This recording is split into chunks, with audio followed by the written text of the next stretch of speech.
Welcome to System Dynamics Online Tutorials. In this session we're going to cover the job rescheduling within the manufacturing production control of Dynamic 3i. When this application actually is first entered, we're actually in a query mode already, asking me for the warehouse and job that I wish to reschedule.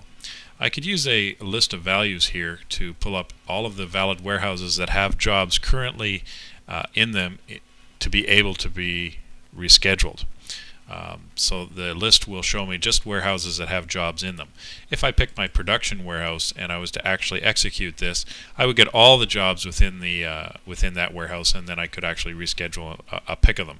If I wanted to pick a particular job within that warehouse, I could actually use the list of values again after choosing the OM, and the system will show me all of the valid jobs that are available to be rescheduled within the warehouse that I chose.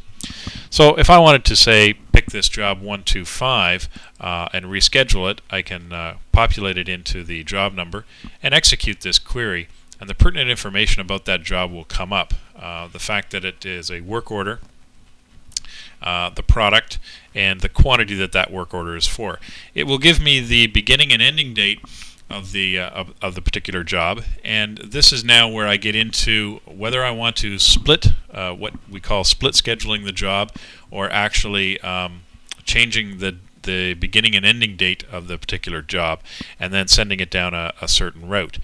What the system will allow me to do at this point in time will actually change the quantity to anything less than the original quantity of the job. It will allow me to change the beginning date of the job to any valid date, or the ending date, and then it will figure out the ending date, or enter the ending date of the job and it will extrapolate backwards and find out the beginning date. It will also allow me to take this particular job without changing any quantities and give it a new date and send it down a different route. Now this route field is actually a route number 1, 2, 3, 4, however you want to define the route, and it must be predefined on the routing file that would be attached to this particular product within the manufacturing environment. An example of this gets into possibly sending the product down through a route that includes an operation against a work center that may have been like a slow machine. Primarily my normal route of blank is my most efficient route to follow, and then route number 1 or 2 could be different machines that it would go through as an alternative. Maybe the high-speed machine is down and I want to reschedule the job to a certain date and send it down route number 1 or route number 2, which now invokes a different set of work centers based on the routing file attached to this particular product. That's what this route is in here for.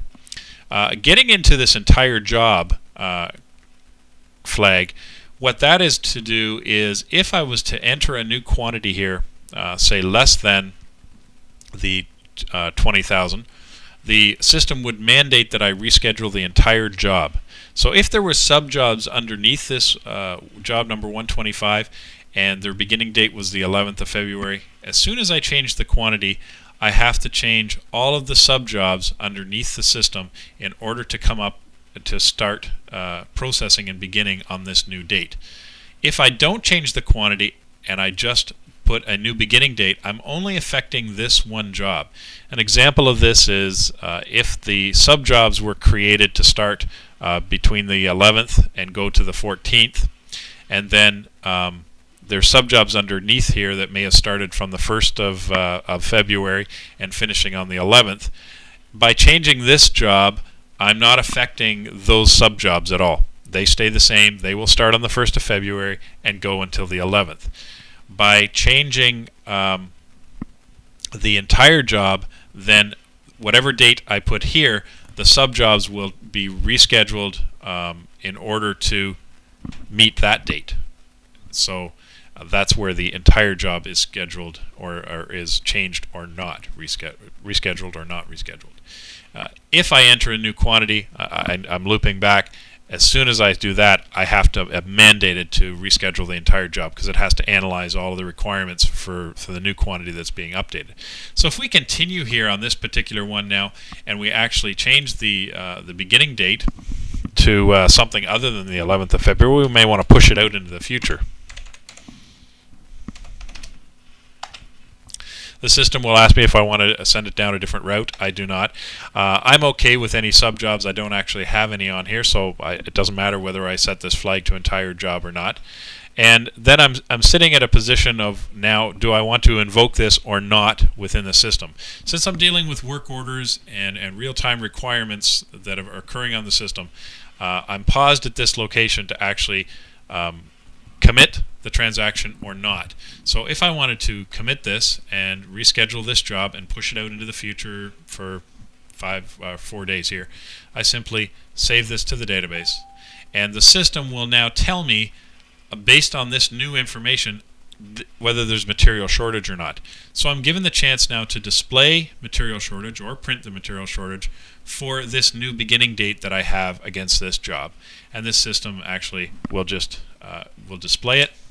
It calls up the critical material list, and I can analyze the material required for my new start date.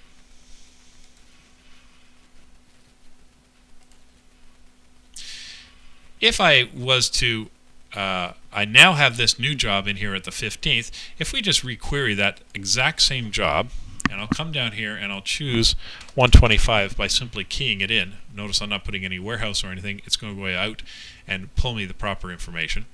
I call up the 125 job, and you'll notice now I have a beginning date of the 15th. Let's do a split job reschedule where I'm actually going to change the quantity. If I wanted to change this from 20,000 to 15,000, what the system is doing is I'm not rescheduling or changing the quantity of my products in any manner. I'm still going to have 20,000 end finished goods of this particular product coming into my stock at some point in time.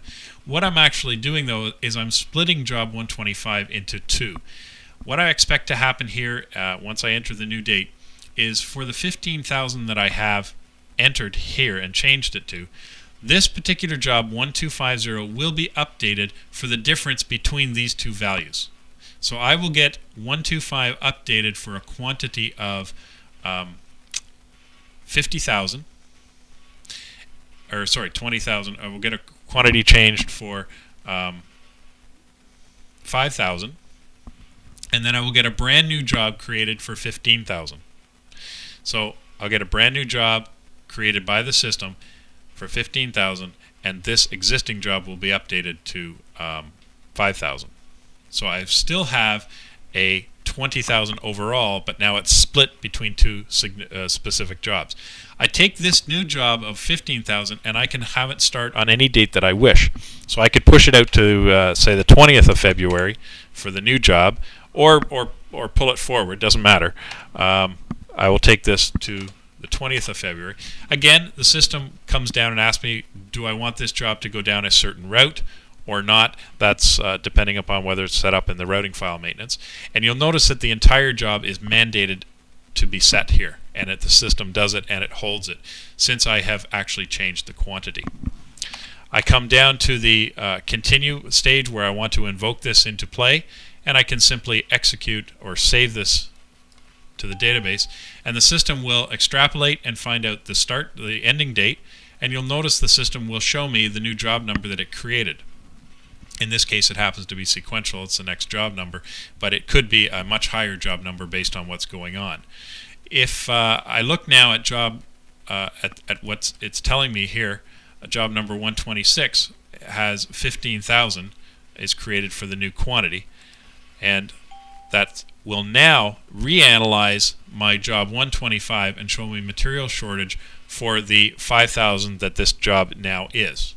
And I can actually display that material shortage of the old job on the system, the same as we did before. And then we can analyze that. There's the old job and its material requirements or shortages. And if we just call up 125 again just to show you what's happened, I'll have 125 for 5,000 and I'll have 126 for 15,000. So I'll simply just enter a query here to show you that. There's 125 for 5,000 starting on the 12th of February. Okay.